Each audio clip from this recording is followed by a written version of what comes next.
Hi hello കൂട്ടുകാരെ, എല്ലാ കൂട്ടുകാർക്കും ചെമ്പനീർ പൂവിൻ്റെ ഒരു അടിപൊളി പ്രൊമോ റിവ്യൂവിലേക്ക് സ്വാഗതം. അങ്ങനെ നമ്മുടെ സച്ചിയും രേവതിയും കാറുമായിട്ട് വീട്ടിലേക്ക് വരികയാണ് കേട്ടോ. സച്ചിയാണെങ്കിൽ ഗേറ്റിൻ്റെ അപ്പുറത്ത് കാറിട്ട് നിർത്തിയിരിക്കുകയാണ്. രേവതി ആണെങ്കിൽ വീടിൻ്റെ ഉള്ളിൽ വന്നിട്ട് ചന്ദ്രമതിനെയും രവിയേട്ടൻ്റെ അടുത്തും ശ്രുതിയെടുത്തും ഒക്കെ പറയുകയാണ്, സച്ചിയേട്ടൻ പുതിയ കാറ് വാങ്ങിയിട്ടുണ്ട്, എല്ലാവരും ഒന്ന് വായോ എന്ന് പറയുകയാണ്.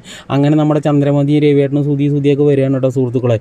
അപ്പോൾ നമ്മുടെ രേവതിയും സച്ചിയും കൂടിയിട്ട് ഗേറ്റ് തുറക്കാൻ വേണ്ടി പോണ സമയത്ത് ചന്ദ്രമതി പറയുന്നു, ഒരു കാറ് മേടിച്ചിരിക്കണം, നിനക്കൊക്കെ അല്ലെങ്കിൽ ഈ വാടക കാർ ഓടിക്കാൻ തന്നെടാ യോഗം എന്ന് പറയുന്ന സമയത്ത് സച്ചി ചന്ദ്രമതിയുടെ മുഖത്തേക്ക് പറയുകയാണ്, വാടക കാറല്ല അമ്മ, ഇതെൻ്റെ സ്വന്തം കാറാണ്, എൻ്റെ ഭാര്യ എനിക്ക് വേണ്ടിയിട്ട് മേടിച്ച എൻ്റെ സ്വന്തം കാർ എന്ന് പറയുന്ന സമയത്ത് ചന്ദ്രമതിയുടെ മോന്ത അങ്ങോട്ട് ചുളുങ്ങി പോകാൻ കേട്ടോ സുഹൃത്തുക്കളെ. പിന്നീട് സച്ചിയാണെങ്കിൽ സുധിയുടെ മുഖത്ത് നോക്കിയിട്ട് ചോദിക്കുകയാണ്, എടാ നിൻ്റെ ഭാര്യ മലേഷ്യക്കാരൻ്റെ മകളല്ലേ, എന്നിട്ട് നിനക്ക് എന്തെങ്കിലും വാങ്ങിച്ച് തന്നിട്ടുണ്ടോടാ എന്ന് ചോദിക്കുകയാണ്. അത് കേൾക്കുമ്പോൾ ശ്രുതിയുടെ മുഖം അയ്യോ കടന്നൽ ഊത്തിയ പോലെ അങ്ങോട്ട് തിരികെയാണ്. പിന്നീട് ചന്ദ്രമതിയാണെങ്കിൽ കല്ലി തുള്ളിയിട്ട് വന്നിട്ട് ശ്രുതിയോട് പറയുകയാണ്, നീ ഒരാൾ മനസ്സ് വെച്ചിരുന്നെങ്കിൽ എൻ്റെ മകൻ ഇപ്പോൾ ലക്ഷങ്ങൾ കൊണ്ട് അമ്മാനെ മാറുന്ന വലിയൊരു മുതലാളി ആയിരുന്നു.